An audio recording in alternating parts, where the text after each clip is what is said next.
a oferta que a gente tem nessa semana para vocês. Então, o Investor Track, ele nasceu de uma indignação nossa, de que, apesar de que o ecossistema de empreendedorismo evoluiu muito, o número de investidores ainda não evoluiu na mesma velocidade. Então, se de 2011 para cá o número de startups saiu de 4 mil para 14 mil, ou seja, mais de 4 vezes, quase 4 vezes aí o crescimento, né, o número de startups no Brasil, o número de investidores ele subiu de 5 mil e poucos para 8.200, um crescimento de 60% em quase 10 anos. A gente acha isso muito pouco ainda, o valor de, né, o quanto que os investidores colocaram no Brasil em 2019 foi R$1 bilhão, contra um mercado de 50 até 100 bilhões de reais nos Estados Unidos ou na Europa, com um número de investidores também que poderia ser 10 vezes maior.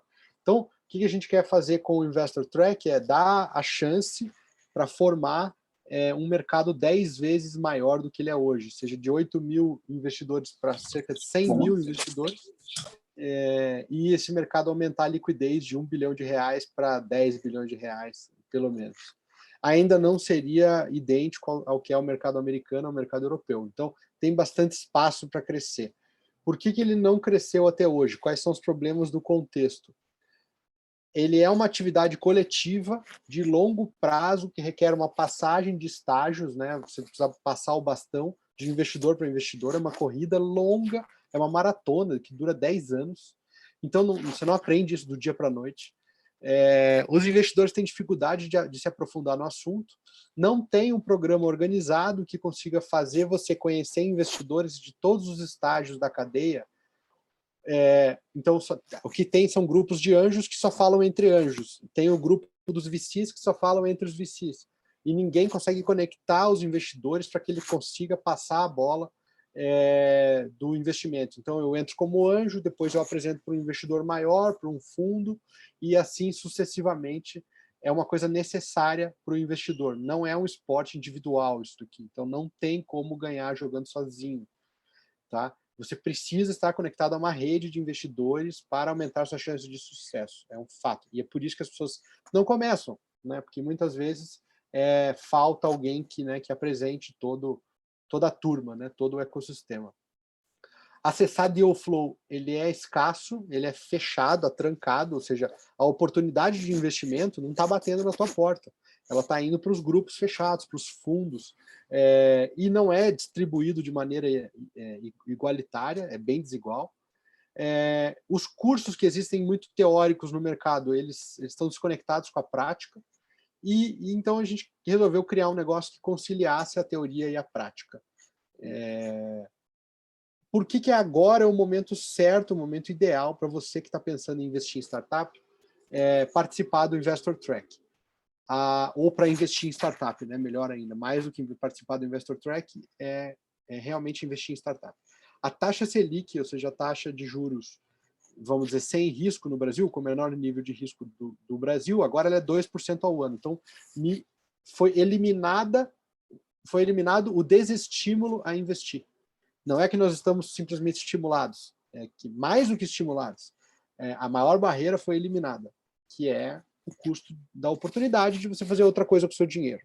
Então, esse risco, né, essa barreira foi eliminada. O Brasil já tem empresas unicórnios que valem $1 bilhão, decacórnios que valem mais que 10 bilhões de dólares, tem M&As frequentes, então, ou seja, você como investidor, quando você entra no investimento, você tem para quem vender. Isso é muito importante.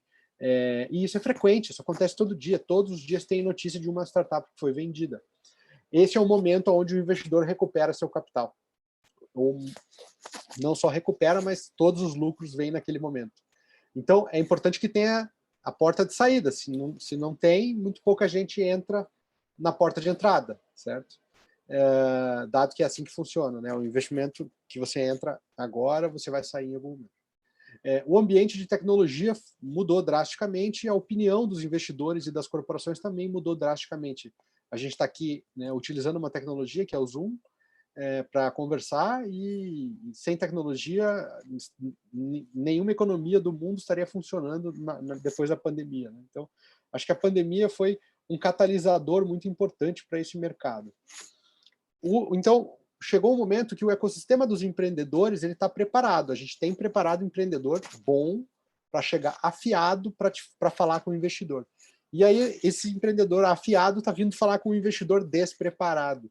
E aí tem frustrações.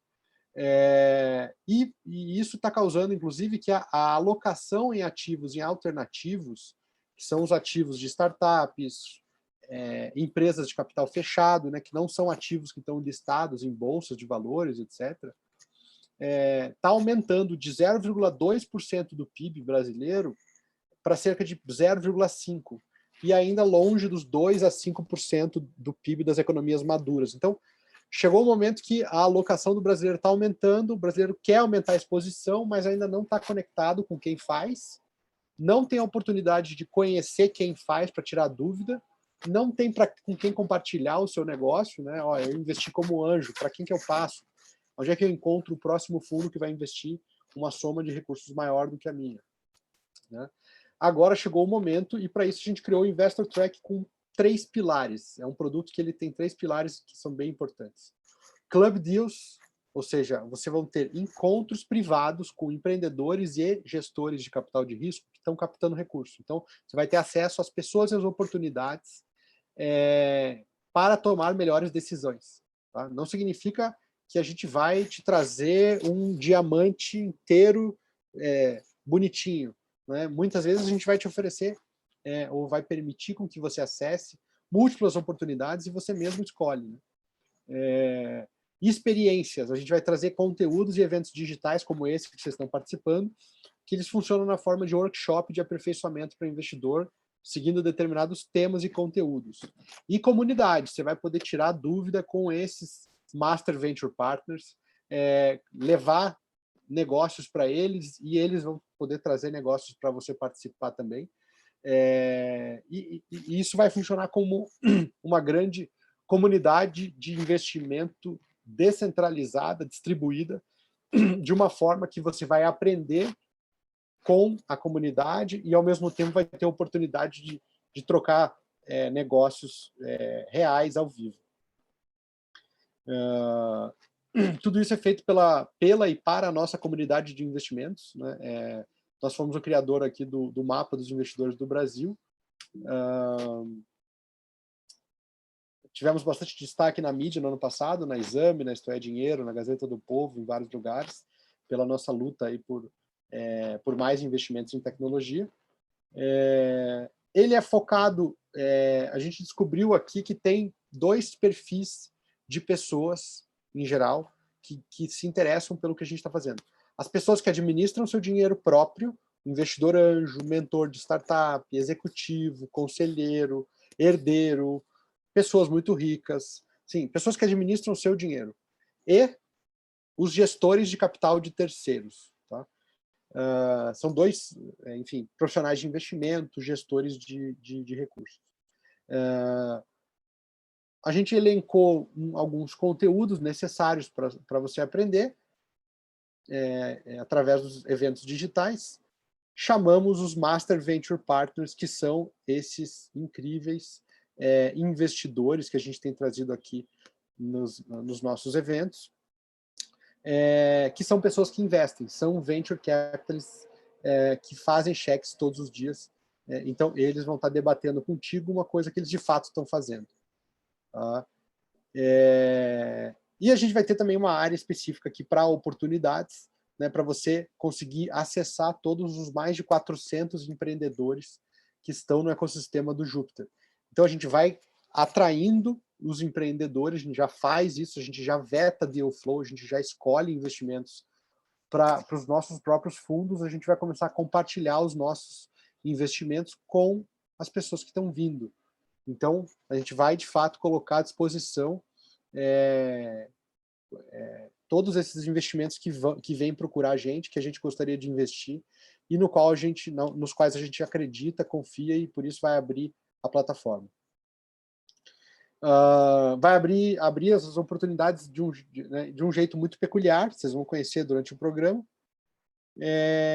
E a gente identificou aqui, inicialmente, um preço para um produto que ia durar um ano, que ele ia custar 12 vezes de R$ 994, com 100 horas de conteúdo e 12 meses de acesso. Tá? O que a gente mudou sobre essa oferta aqui? Tá? Nós criamos o Investor Track. Deixa eu compartilhar minha tela. É o Investor Track Begin, tá? Que são para as pessoas que vão fazer seu primeiro investimento em startup ou seus primeiros 3 investimentos em startups ou em fundos. Tá? A gente identificou que tem 2 demandas de usuários que elas são um pouco distintas. A pessoa que já fez, no máximo, 3 investimentos, ela tem determinados tipos de dúvidas e ela espera mais conteúdo, e menos, né, e por enquanto dá menos, vamos dizer, menos valor para a comunidade, por enquanto. Então a gente preparou uma jornada curta, tá, que é o Investor Track Begin, que é uma jornada de 16 horas aula, tá, de conteúdo teórico, com 6 meses de acesso exclusivo à nossa comunidade, e as mentorias com os Master Venture Partners da nossa comunidade. Aqui, a gente só juntou, para a gente trabalhar só no mês de março, juntos, por um preço mais convidativo, mais rápido e sem tantas delongas. Então, ele só vai durar março, o conteúdo só vai durar todas as quartas-feiras, das 14 horas às 18 horas. Então, todas as quartas-feiras, de tarde, das 2 às 6, nós estamos com essa turma do Investor Track Begin, que é para quem está começando. E ao longo desse ano, muito provavelmente ainda no primeiro semestre, a gente está juntando os interessados para uma turma do Investor Track Full, que é basicamente a mesma coisa, com mais conteúdo e com mais tempo de acesso à comunidade, para as pessoas que já fizeram de 3 a 15 deals e vão precisar entrar em temas mais espinhudos, mais profundos, temas mais técnicos sobre investimento, porque a gente identificou que a pessoa que fez menos de 3, ela tem um determinado nível de conhecimento e de aptidão a risco, e a pessoa que fez mais de 4, ela já tem um outro nível de conhecimento. Porque a vivência, ela acaba trazendo muita prática, tá bom? Então, e tudo isso acontece pelo preço de R$ 5.000, em vez do que 12 vezes de 994.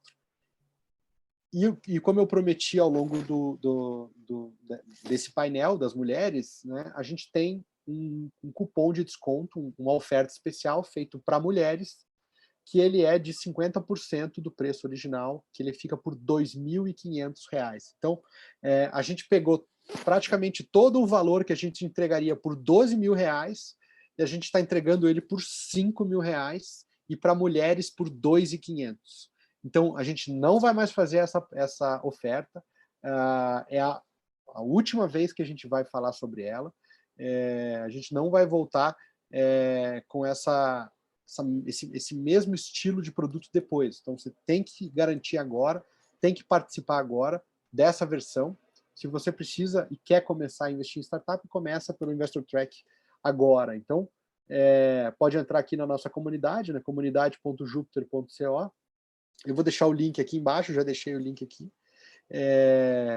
Vou fechar aqui meu merchan e vou receber aqui, então, agora, o tema da noite, o tema do segundo painel dos eventos de hoje, que é o painel com o Anderson Godz, o Master de Governança da GoNew.co, GoNew, comunidade, e também do Goods Capital. Então, é um Master Venture Partner, vai contar para a gente como que eles investem, como que é o processo decisório deles, como que a governança é feita nas startups investidas do Goods, mas também trazer os temas referentes à GoNew em geral, né, da comunidade de governança e nova economia, como que a gente controla os investimentos que a gente faz nas startups, e como que a gente lida com esse tema tão sensível que é a governança, né, de empresas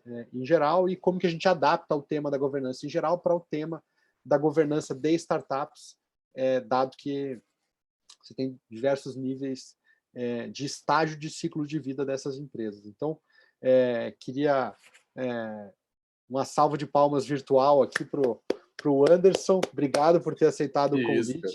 convite. Isso. E aí, Brunão, beleza? Olá, pessoal. Tudo Olá, bem. Laura, Sérgio, Leonardo. Estou vendo amigos aqui lá da comunidade GoNew. Márcio, tudo bem, Márcio? Charles, Carlos, Marco, Tiagão, o advogado. Esse cara manja mesmo. Floripa lá, ecossistema de Floripa, ele manja tudo de governança, de M&As com startups. Dongley, meu sócio aí no Goods Capital, também está por aí, então eu não vou poder falar tanta besteira aí, Bruno. Então, não sei, talvez valha a pena a gente adiar o negócio e tal, né? Elísio, querido Hélio também, C2I, certificado conselheiro de inovação. André, enfim, alguns eu conheço aqui, outros eu estou conhecendo pela primeira vez. Muito obrigado a todos aí. Desculpe se eu não citei alguém. Vou procurar esse cara aí que vai falar tudo isso que você falou agora aí em 1 hora e pouquinho. Assim que eu achar que eu compartilho. O Dongley está falando que vai sair da sala para facilitar e poder falar tudo que a gente... Mas assim, Brunão, obrigado. Cara, parabéns, cara. Eu sou super teu fã aí. Por tudo que você constrói em termos de rede, né, de comunidade. Acho que a gente troca muito, né, sobre comunidade, sobre construção de comunidade. Acho que a gente tem aprendido também muito isso nos últimos aí 2 anos e pouco de GoNew, né? GoNew, o que é, né, galera? GoNew é um movimento que começou assim a partir de um livro, tipo, despretensiosamente. Eu escrevi um livro em 2017 e lancei em 2018, que chama Governança e Nova Economia. E GoNew é uma redução disso, né? De Go, de governança, e de New, de nova economia. Termo que, inclusive, já saiu de moda, né? Quer dizer assim, não existe mais pós-pandemia, já não existia, né? No Vale, né? Eu lembro de falar nova economia lá por 2015, 2016 no Vale, os caras dão risada de mim lá, né? Então, no Brasil, acho que não tinha um termo melhor, né, Brunão, para a gente falar sobre esses aspectos, né? Se referir sobre isso. E acho que você e o Júpiter fazem um trabalho assim sensacional. Então, parabéns por esse movimento e pelo Investor Track, que eu tenho a honra aí de poder humildemente dar meus 20 centavos aí, né? Bom, o Brunão pediu para eu falar aqui a respeito de governança e de governança em investimentos e tal. E eu vou tentar passar aqui um pouquinho do que a gente tem aprendido lá, né, em GoNew. Basicamente, acho que a primeira coisa é entender o seguinte: existe a dimensão de governança, que é a dimensão da empresa per si, né? Ou seja, aquela governança que uma empresa jovial, uma startup, uma pequena, média empresa também, aliás, elas são muito similares em muitos aspectos, né? Fora o crescimento acelerado e tal, mas se a gente olhar com o prisma e com o olhar de governança, elas têm similaridades, assim como até empresas familiares, né? Todas essas empresas, existem alguns dados, inclusive, Bruno. Vocês me ouvem bem, gente? Tranquilo? Beleza. Existem alguns dados, né? Existem 1 milhão de empresas no Brasil que faturam entre 3 e 300 milhões de reais. Não sei se vocês tinham esses dados aí. E faturar esse valor provavelmente implica numa situação em que você não precisa do arcabouço todo de governança, né? Em geral, essas empresas elas não têm assim um desenvolvimento na sua plenitude, ou a necessidade na sua plenitude de toda a grande evolução que a governança tem apresentado nos últimos anos. Governança não é um tema novo, né? Existe um instituto no Brasil que é uma grande escola, uma grande referência para empresas de capital aberto, principalmente, né, que a gente respeita muito, que é o Instituto Brasileiro de Governança Corporativa, né? Quando a gente fala assim de quando as nossas empresas, as nossas investidas chegarem lá, né, no IPO e tal, tá ali uma boa, uma ótima referência em termos de governança, em termos de práticas. O IBGC preconiza 58 fundamentos de governança corporativa para empresas que estão, né, num alto nível já de governança, listadas em bolsa, etc. Pois bem, mas como que a gente pode simplificar esse processo todo e trazer isso para empresas que são absolutamente menores, como esse número gigante aí que eu passei, né? E outras até mais simples que elas, né? Lá no Goods Capital, a gente investe, por exemplo, cheques de 500 a 1 milhão de reais, né? Em companhias que muitas vezes elas têm lá seus 20, 30, 50, quiçá 100 pessoas, acho que é a exceção, né? E esse número de pessoas, você não pode ter, por exemplo, para dar um exemplo aqui, né? Uma prática de governança que é um código de conduta ética, né? Quantas das nossas investidas, por exemplo, terão um código de conduta ética? Nenhuma, provavelmente. Porque Bruno sabe muito bem, e eu aprendi isso muito com ele, não dá tempo, né, Bruno? A gente está totalmente empenhados em sobreviver. Aliás, o típico empreendedor brasileiro é esse empreendedor brasileiro não por opção, mas sim por necessidade. E aí veja que interessante, olha que equação que acaba constituindo uma série de fatores de pressão para os aspectos de governança. Você tem pessoas que não têm muitas escolhas, ele está ali, né, por uma necessidade mesmo, e aí vem o primeiro mês, a escassez, a falta de grana, a falta de investimento e tal. E você tem também um conjunto de pessoas que, de uma certa forma, elas talvez tenham que aceitar determinadas condições ali no nascedouro desses negócios, que se ela tivesse um pouquinho mais de altivez, ela não aceitaria, né? Então, fora esses fatores de pressão da própria conjuntura, e em geral o Brasil é bastante inóspito, né?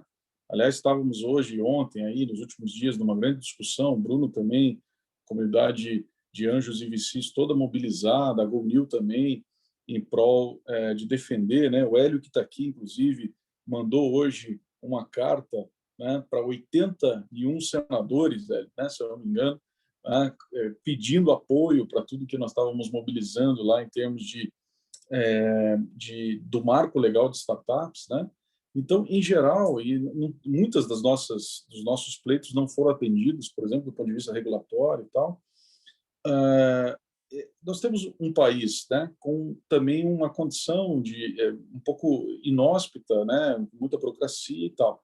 Então, tem vários fatores de pressão, desde da pouca altivez que esses empreendedores têm para fazer os seus negócios, até um ambiente inóspito, passando também por um problema, né? E aí volto no começo, para ligar o terceiro fator aí, que é a questão de que, em geral, as práticas de governança nasceram para grandes empresas, né? Então, qual é o trabalho que nós temos feito aí nos últimos 3 anos, quando a GoNew nasceu, depois do lançamento do meu livro? É buscar simplificar esses processos, buscar torná-los possíveis de serem usados quando eu não tenho condições suficientes para construir um artefato tão sofisticado quanto um código de conduta ética, né? Quanto eventualmente até uma política de reembolso, enfim, quantas dessas regras, processos que a gente não tem condição. E aí, por isso, não vamos tratar aspectos de governança de maneira nenhuma. Então, é para isso que a GoNew surgiu, é para isso que no Investor Track nós vamos trazer um pouquinho dessa experiência, desse desenvolvimento que temos feito dentro da minha aula e eu vou procurar compartilhar um pouquinho, tecnicamente, como a gente faz isso. Na cabeça de investidor, que também sou, né, o que nós temos que avaliar? Nós temos que avaliar não é se o cara tem um código de conduta, né? Não é se ele tem um acordo, eventualmente até não terá um acordo de acionistas, né? Tão simples quanto isso. Existem lá 3 founders, né? Um é o cara tech, outro é o cara de venda, outro é o cara, sei lá, de produto, né?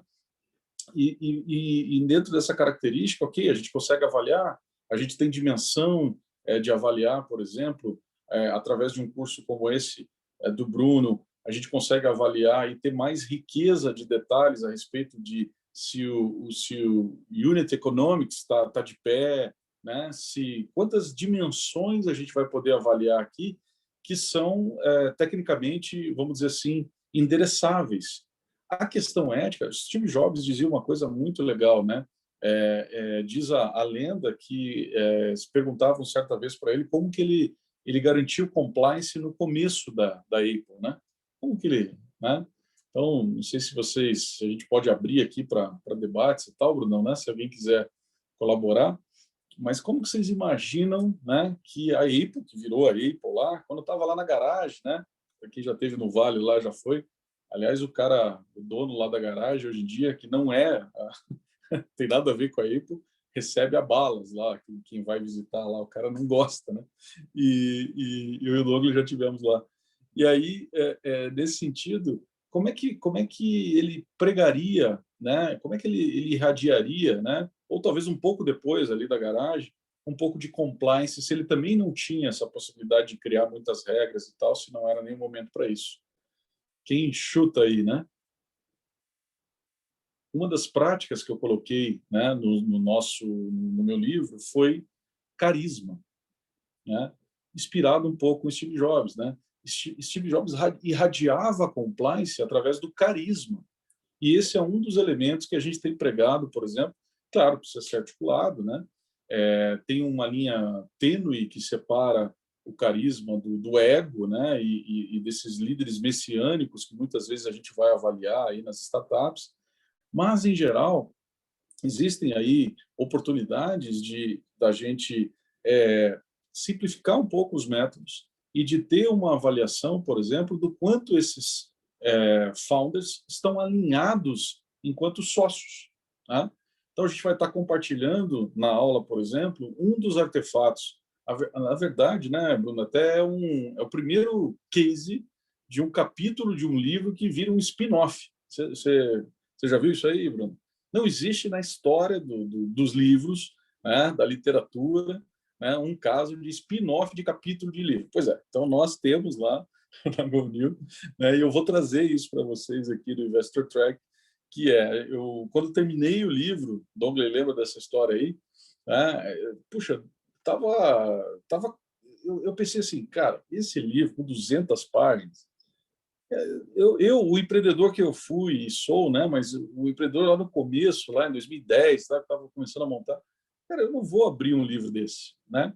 Então, muitos das nossas investidas, eles não têm tempo, eles não têm, eles estão preocupados em sobreviver, como eu falei, eles estão preocupados com o produto, eles estão encantados com a possibilidade de criar algo muito grande, e isso também consome a atenção, né? E vamos dizer assim, polariza as atenções das discussões iniciais no early stage ali, e aí muitas vezes uma coisa tão importante quanto o alinhamento com quem você está construindo essa coisa, quais são as expectativas dessas pessoas, tá? Quais são os valores que ela tem, coisas assim simples, que entregas ele faz, você fará, né? Quanto tempo, né, vão se dedicar para esse negócio? Coisas absolutamente simples. Nós compilamos isso tudo. Resumimos, então, 58 fundamentos do IBGC em 13 elementos, que são assim decisivos no começo do negócio, e nem fomos tão inteligentes assim. A gente colocou num modelo de Canvas, né, que facilita um pouco, fica um pouco mais lúdico essa discussão, para que no nascedouro dos negócios já a gente comece a plantar coisas que, óbvio, lá na frente vão se consubstanciar em elementos assim mais sofisticados, em situações um pouquinho mais como um acordo de fundadores, como um acordo de acionistas, que é um contrato social lá, desculpa, lá na frente. Então, nesse sentido que a gente acha que tem condição, sim, de simplificar os aspectos de governança, de trazer alguns instrumentos muito práticos, né? de como a gente pode aplicar isso. E aí você vai dizer assim, mas eu vou receber o pitch, vou avaliar, já vou conseguir perceber e tal. Então, eu vou colocar aqui uma brincadeira, se vocês puderem colocar aí no chatzinho, por favor, uma brincadeira. E assim, se nós estivéssemos agora nos reunindo aqui, né, e definindo, bom, vamos montar um negócio juntos, como acontece com esses founders, né? Os caras estão na mesma faculdade, né, Bruno? Ou fazem lá o processo do Júpiter de aceleração, que, aliás, eu super recomendo, é muito bacana. E aí você está lá e tem uma ideia. Vou fazer esse negócio aqui, vou transformar o mundo. Pronto. Os caras super ficam inspirados em relação a isso, vão lá e começam a fazer isso, né? Se a gente tivesse nessa situação agora de ter uma determinada ideia tal e você tivesse que definir entre 3 prioridades pessoais, né? Qual seria a sua prioridade para esse negócio que a gente está aqui na mesa do bar tendo a ideia de fazer? Você teria prioridade do seu equilíbrio pessoal, né? Você com você mesmo, sua saúde, né? Prática de, sei lá, de um esporte, de uma meditação, não sei, de uma oração, de alguma coisa assim. Isso seria a prioridade número 1 para você. Então, coloque aí, por favor, se for isso. Eu seria a prioridade, bem-estar, né? 2, né? Seria o negócio que a gente está criando. Esse seria a prioridade. E não é a vontade, tá? É assim, é na prática, né? Seria esse negócio. Ou seria eu primeiro. Qual seria a prioridade? E 3, a sua família, né? Você teria o que como prioridade? Bruno, por exemplo, está enrascado lá, que tem um monte de filho agora que ele fez lá nos últimos tempos, né? Ele certamente está... Até porque depois a patroa dele vai ver isso aqui, ele vai responder aí família. Aposto ele vai responder família. Não, sabe que a gente fazer uma interrupção aqui, porque a gente fez esse exercício com o time dos fundadores do Júpiter 3 anos depois de fundar a empresa, né? Então, e a gente pôde refundar o pacto, né, entre nós, porque muitas coisas mudaram, inclusive, né?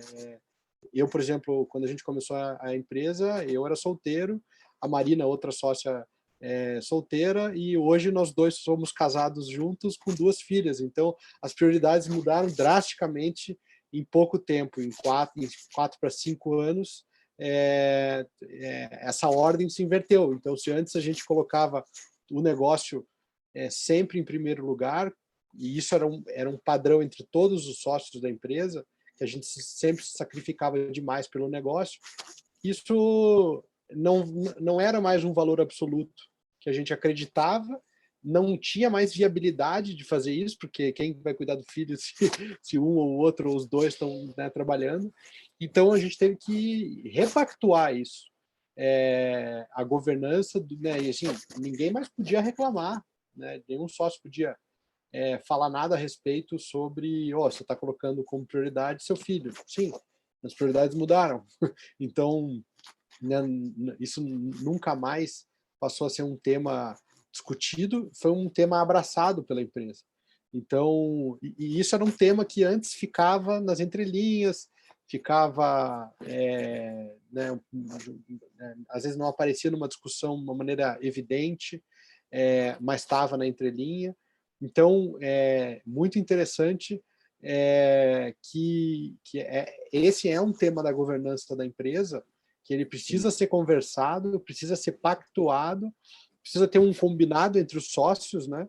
Mais do que isso acabou valendo para a gente muito mais do que o acordo de acionistas que tem todos os acionistas investidores, inclusive. Que às vezes não vai estar no dia a dia, para ele aquilo não é uma coisa pela qual ele vai brigar por isso, não necessariamente ele faz sentido para ele discutir esse tipo de tema no acordo com ele, mas no acordo tácito, né, no acordo implícito, que tem no olho a olho, né, hoje em dia olho a olho virtual, mas é olho a olho ainda entre os sócios, sempre tem coisas que você vai precisar repactuar conforme o tempo passa, e isso são temas de como que eles se governam, né? Sem dúvida. E muitas vezes, em alguns casos, o investidor sabe qual é o pacto entre eles, às vezes é evidente, às vezes nunca foi conversado.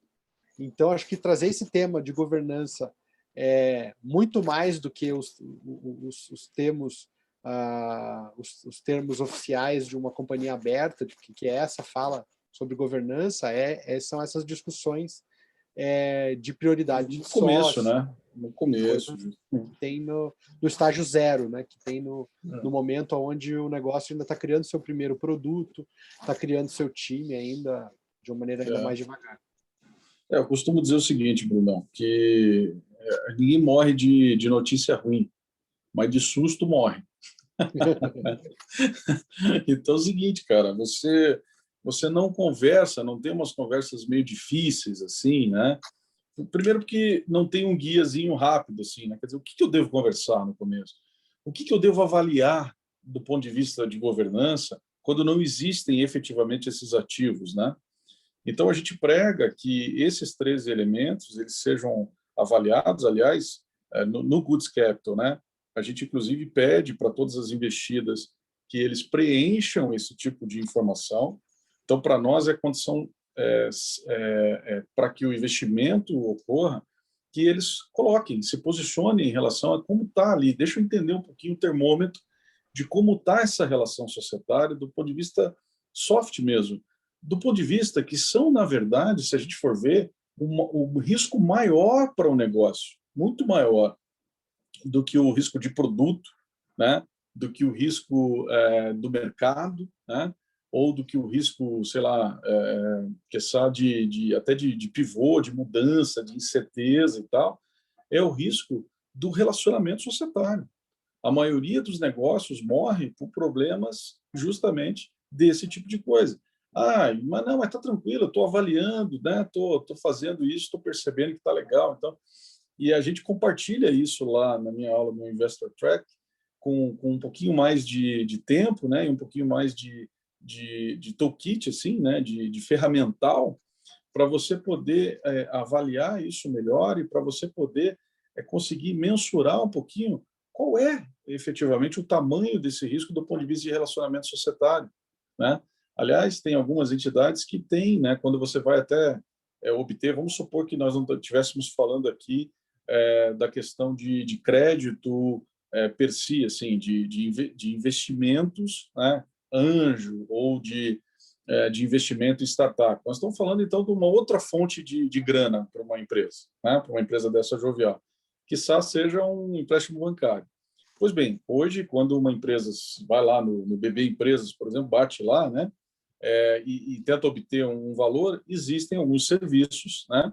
Que avaliam o score de risco da concessão de crédito para esse sócio dessa empresa, em função até dos próprios ativos de relacionamento, né? De quem é sócio, quem está ali no cap table, ou melhor, no contrato social oficialmente, né? Quer dizer, eu sou sócio do Bruno tem patrimônio X, eu tenho patrimônio Y, essa soma, essa teia representa uma avaliação de risco X, por exemplo, para o banco poder conceder o crédito.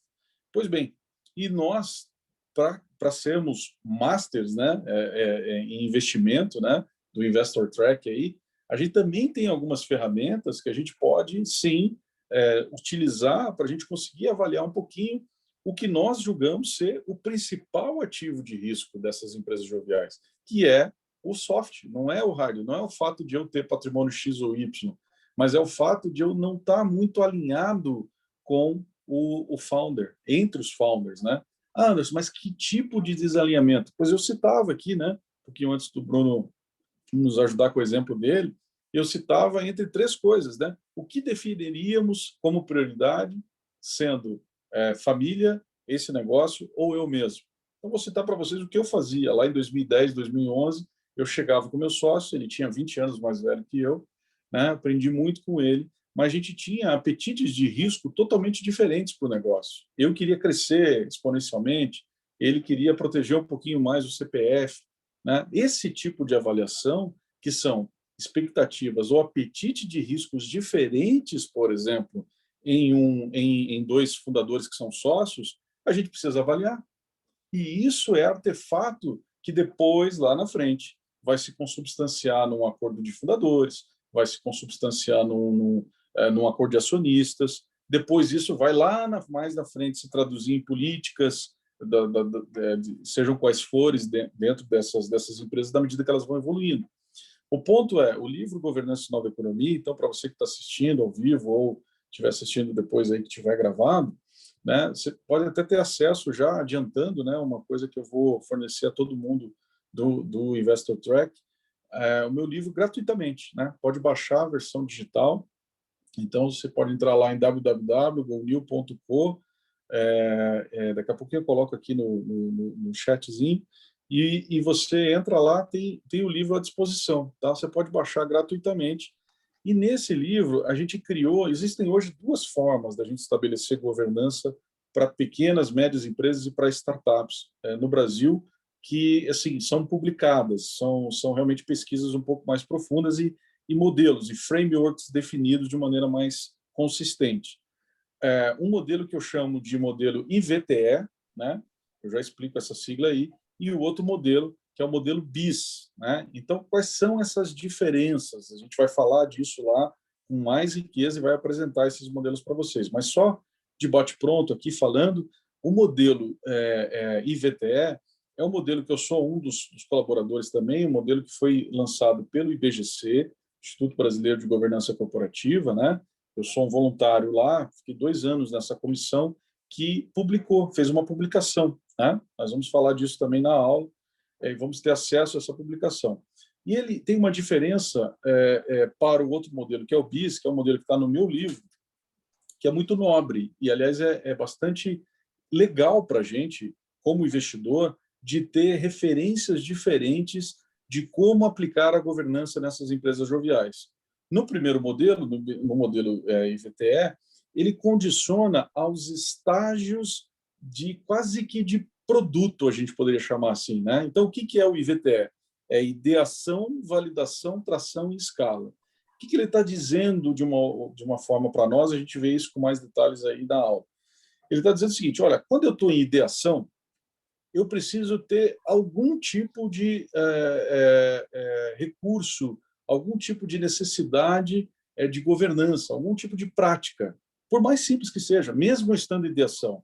Então, a gente vai ver quais são essas práticas. Quando eu estiver em validação, eu tenho um pouquinho mais, né? Então, eu tenho que dar um pouquinho mais de prática, mais de transparência, né? Ali a gente vai falar um pouquinho dessas coisas.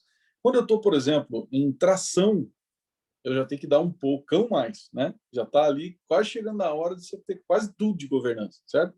E quando eu estou em escala, aí sim, né? Tem ali o que preconiza esse modelo, né? De que você tem assim uma quantidade maior de práticas de governanças a serem estabelecidas.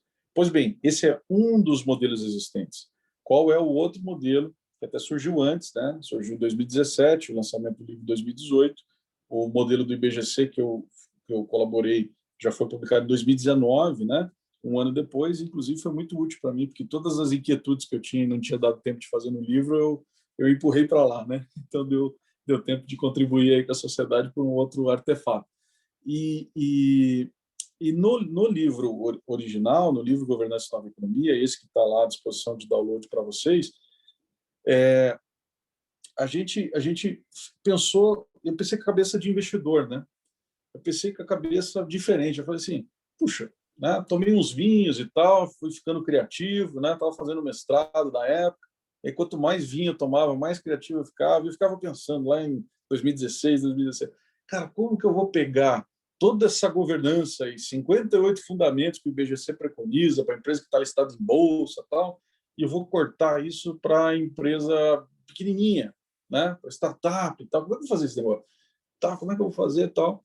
E aí eu lembrei uma coisa que o Bruno colocou aqui também dentro do programa, que vocês vão ver assim com bastante riqueza, que são os estágios de financiamento de startups, né, Bruno? Então, assim, os stage finances ali, né? Bootstrapping, né? Seed, né? Depois, desculpa, investimento anjo, seed, pré-seed, seed, série A, B, C, D e diante. Pois bem, aí, quanto mais vinha tomava, mais eu lembrava disso e falava assim, tá aí, né? Quando senta alguém diferente na mesa do board do founder, é quando a gente tem que criar algum tipo de coisa diferente de governança. Veja se vocês concordam comigo. Porque nós com a cabeça de investidores aqui, que somos, certo?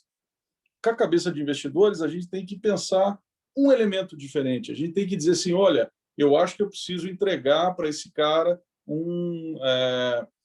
sei lá, um reporte diferente. A transparência precisa aumentar um pouquinho. Por quê? Porque agora eu tenho um investidor anjo.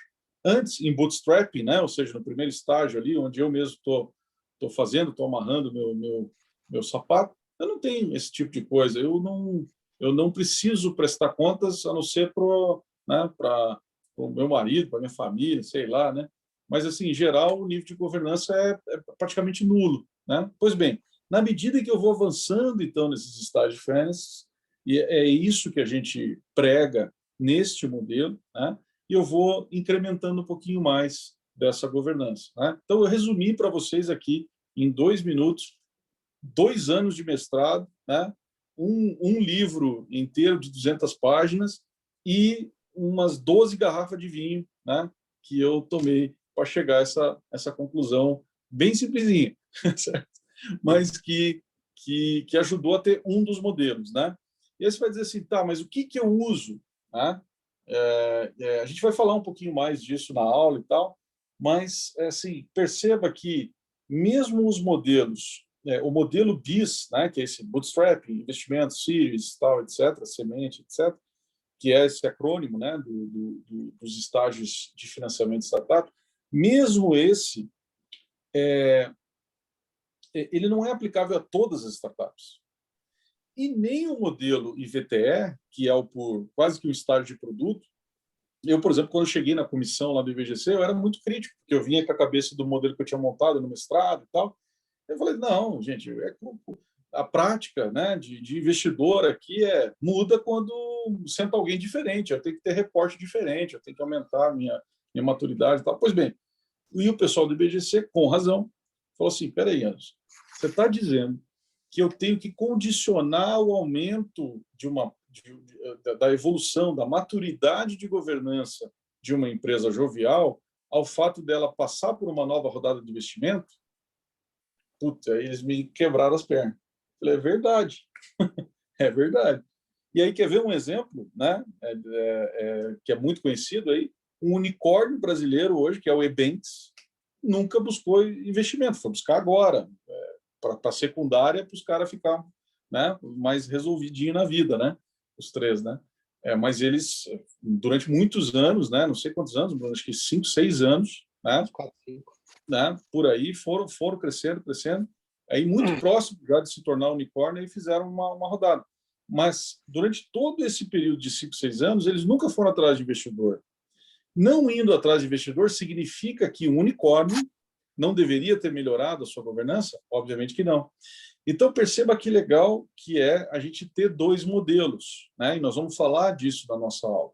Nós temos 2 referências. Uma preconiza o caminho em que vai ter uma sequência de investidores aqui, tal. Mas nós também vamos falar do caminho onde, eventualmente, não existam essa sequência de muitas rodadas, eventualmente essa empresa ela não cresça tão exponencialmente assim, e a gente vai ter esse cinto de utilidades na nossa aula para poder aplicar modelos diferentes aí de governança.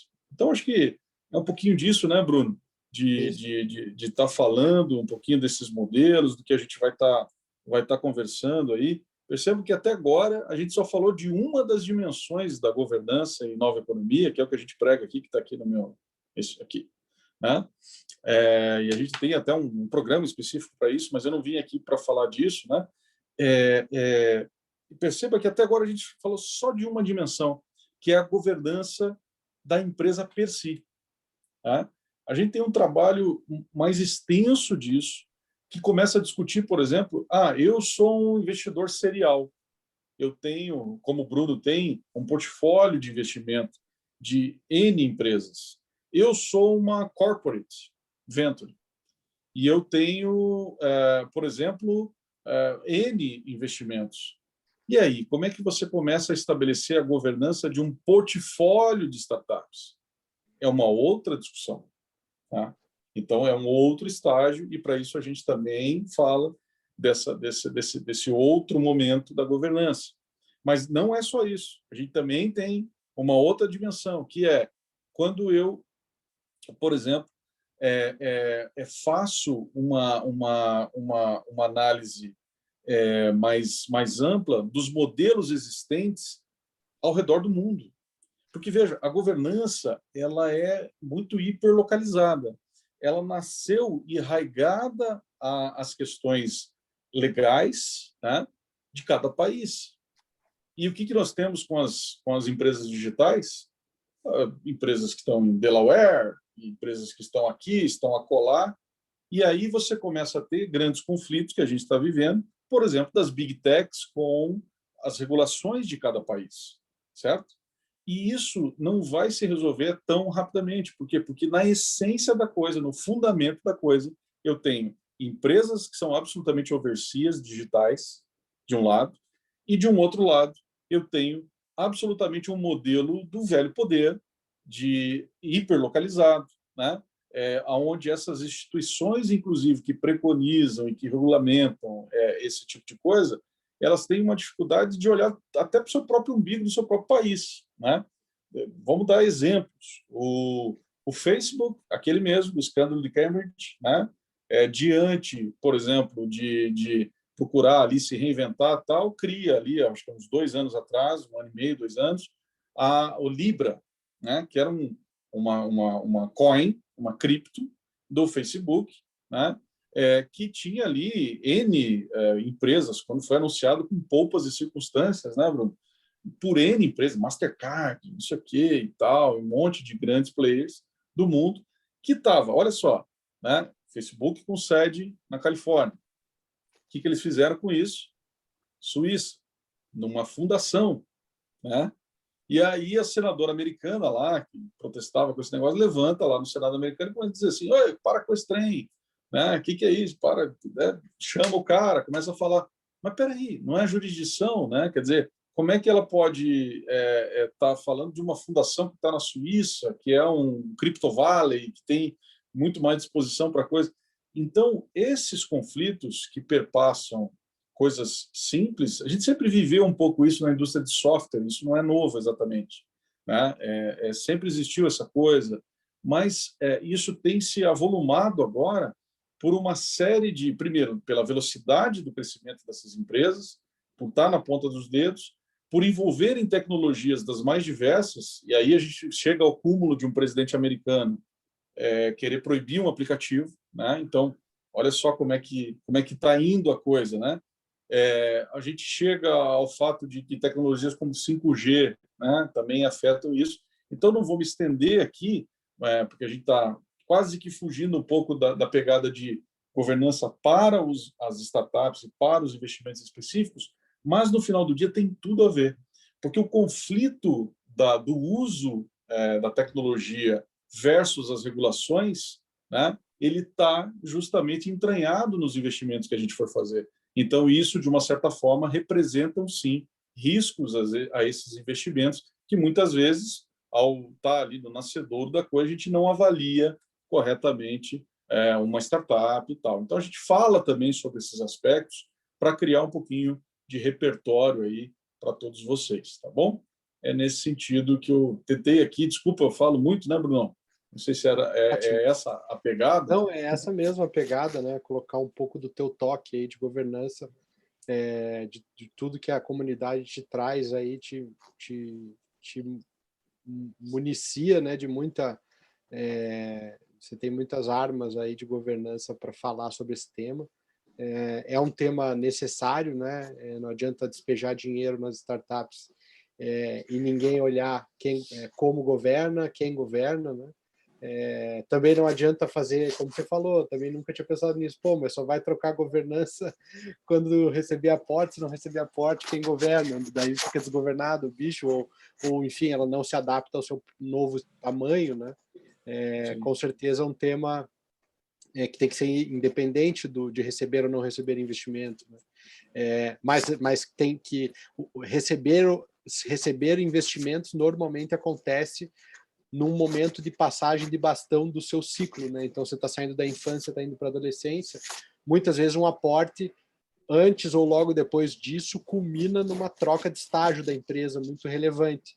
Então, e, consequentemente, de governança, né, Bruno? Exato. Então, você tem que trocar a governança não porque ela recebeu dinheiro, mas porque, por consequência do dinheiro, que pode vir do investidor ou do cliente, ela vai trocar em estágio de maturidade, em tamanho do time, complexidade de regulação, né? Por exemplo, às vezes ela vai receber um aporte, né? A gente viu uma empresa nascer em Júpiter aqui que ela vai está se preparando para uma rodada de investimento de 50 milhões de reais. Ela só recebeu 3 e pouco até hoje, mas cresceu muito. A gente viu ela com 3 pessoas, hoje ela tem 120 pessoas. E se ela receber um aporte de 50 milhões de reais, ela vai passar de 300 pessoas no seu time. Então, como ela não recebeu tantas rodadas de investimento formais até agora, mas ela conseguiu se financiar com o dinheiro do cliente, eu tenho certeza que a governança não acompanhou ainda. Então, ela não tem todos os controles que ela poderia ter. Tem determinados riscos que tem que olhar na empresa pela troca de estágio, de patamar, de complexidade de gerenciar um time.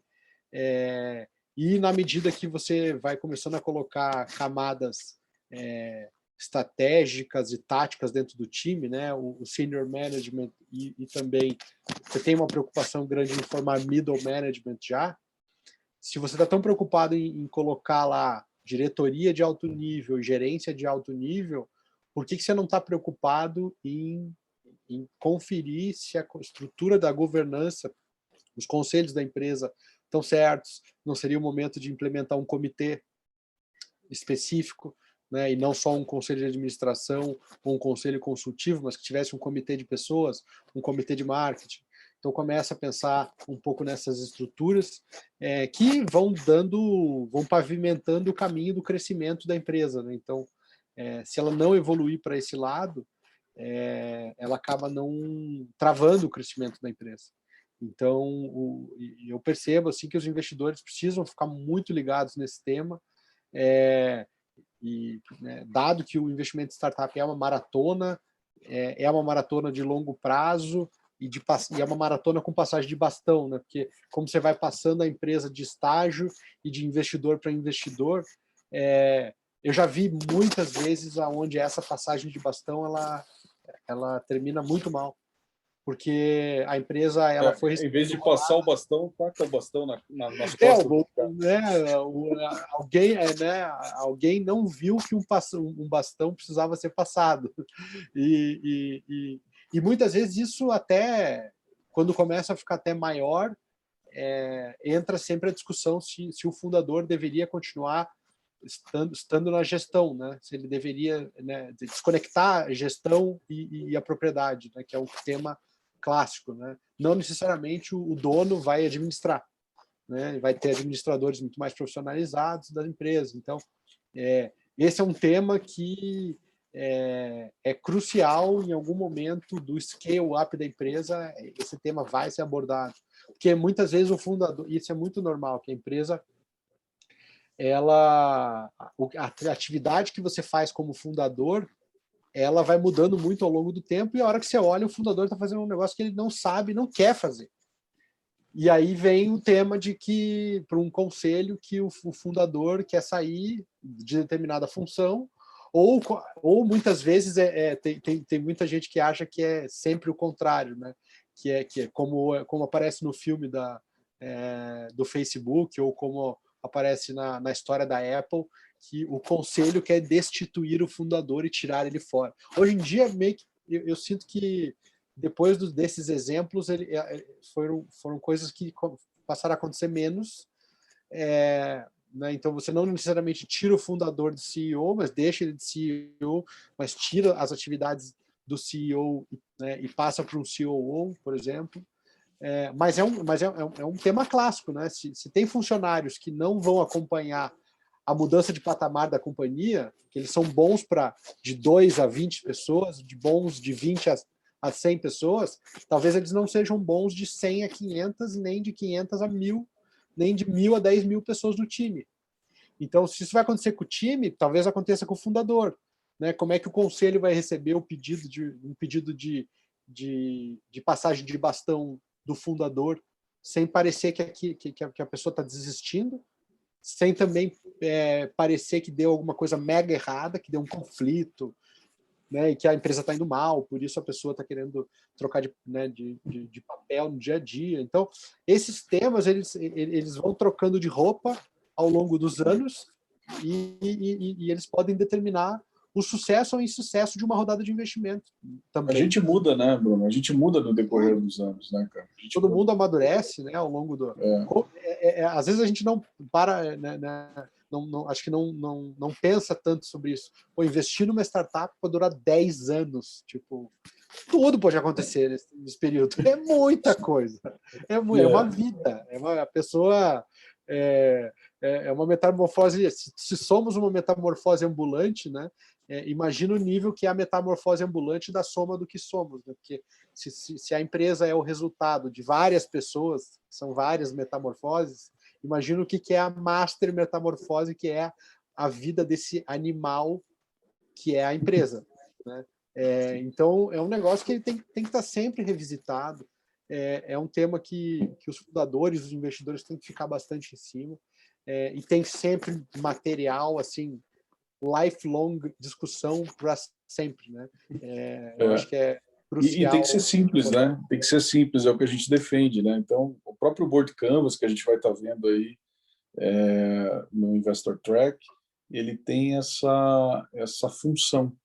Porque por mais que lá na frente você tenha um acordo de acionistas e tal, quantos caras conseguem ter, de uma forma simples, um papo forte, contundente sobre as mudanças, né?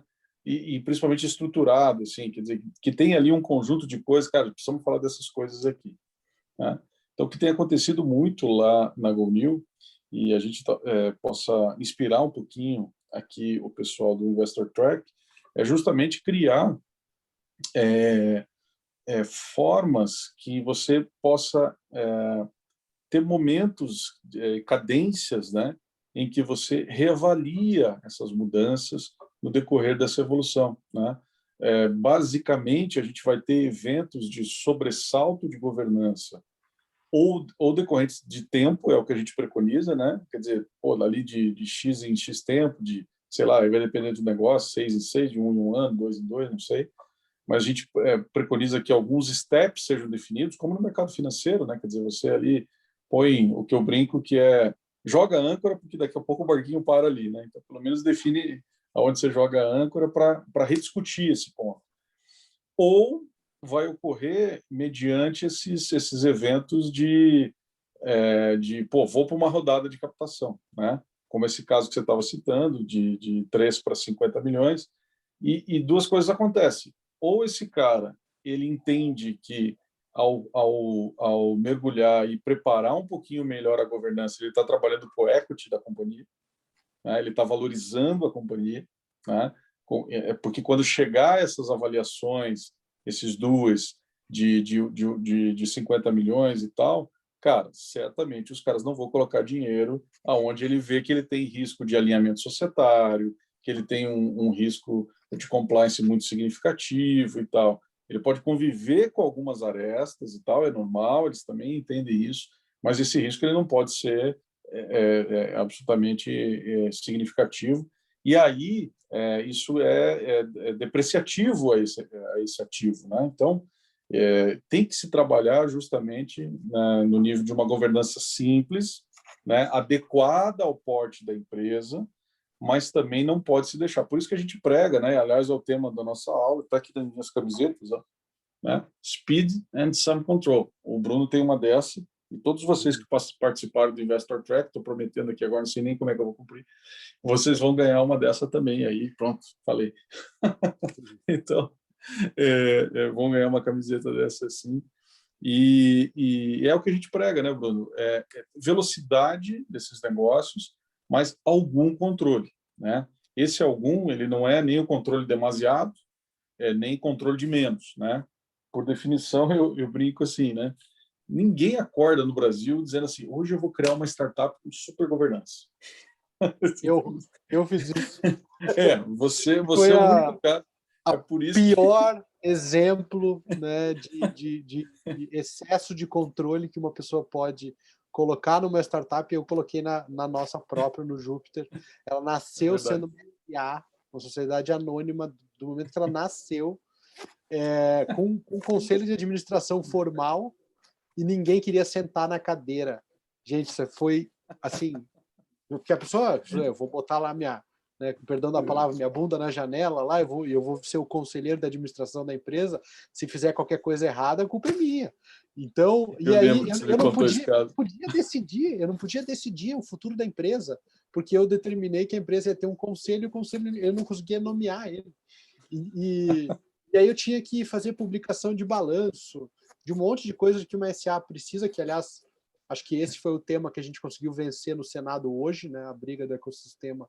Pelo menos, né? Pelo menos isso, né, que as publicações não precisam mais ser convocadas por papel, e nem precisam ser publicadas em diário oficial ou jornais, Jornal. Né?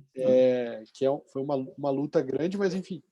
Resumindo, você tem como errar dos dois jeitos. Deixar muito solto e amarrar demais os dois jeitos de errar. Então, né, a gente vai falar muito no Investor Track sobre governança dos investimentos, né, estágio por estágio, e lá no GoNew, para quem quiser se aprofundar no tema e ir de cabeça sobre esse assunto, também é um masterclass aí que eu recomendo, que vai falar tintim por tintim, tudo que você vai ouvir nos determinados estágios das companhias que você empreender, que você investir.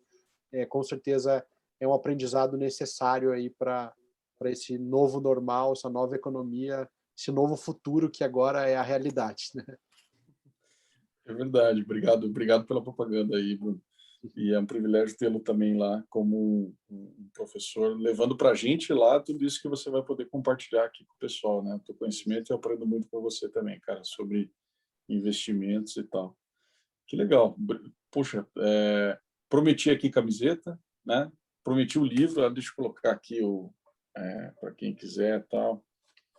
Pode baixar lá, www.gonil.com. E prometi uma série opa, coloquei vírgula, perdão.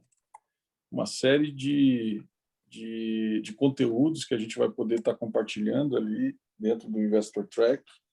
E, pô, eu estou muito afim, Bruno, cara, de eu fazer também. Eu tenho vaga ainda? Como é que eu faço para me inscrever? Conta aí. Tem vaga. Eu vou colocar o link de inscrição aqui do lado direito.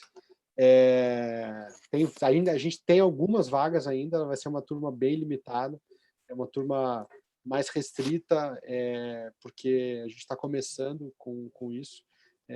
Então a gente quer fazer o primeiro, assim, não estou tão focado no número de gente, está muito mais focado na qualidade da turma, qualidade das pessoas que entram, e ter uma turma que vai ter sucesso, né?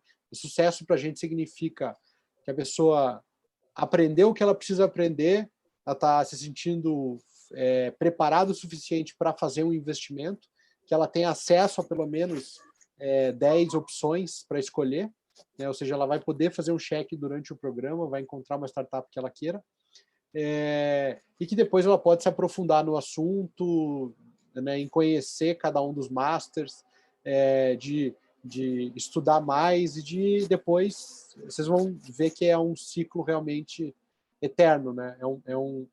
É um jogo infinito, né? Investimento em startup, assim como empreendedorismo, o jogo nunca sair do tabuleiro, é sempre estar jogando, é nunca parar. Você vai estar empreendendo e vai estar chamando investidor para o teu jogo, vai estar investindo, vai estar chamando gente para o seu time, para o seu conselho. Então, o ponto é o seguinte: você precisa estar no tabuleiro, você precisa ver quem está jogando, quem está investindo, quem está aconselhando, quem está empreendendo, porque todos nós vamos ter os 3 papéis acontecendo paralelo na nossa vida cada vez mais, né? Isso faz com que você invista melhor, mas empreenda melhor, e quando for empreender, vai empreender melhor porque investe melhor, quando for governar e aconselhar startups, vai fazer isso melhor porque você também empreende, também investe. Então, a gente está fazendo uma mega força para que as pessoas comecem a misturar seus chapéus de empreendedor, de investidor e de conselheiro, porque você traz pluralidade à tua base de conhecimento e você pega mais cancha, né? Você fica mais treinado como pessoa e fica mais ligado para receber mais oportunidade de investimento, mais oportunidade de ser sócio de pessoas incríveis e de participar do sonho de outras pessoas. Então, recomendo, né, que vocês tenham uma vida assim cheia de portfólios de investimentos e de empresas que vocês criem. Então, aqui está uma porta aberta para vocês melhorarem como investidores e como empreendedores e como conselheiros.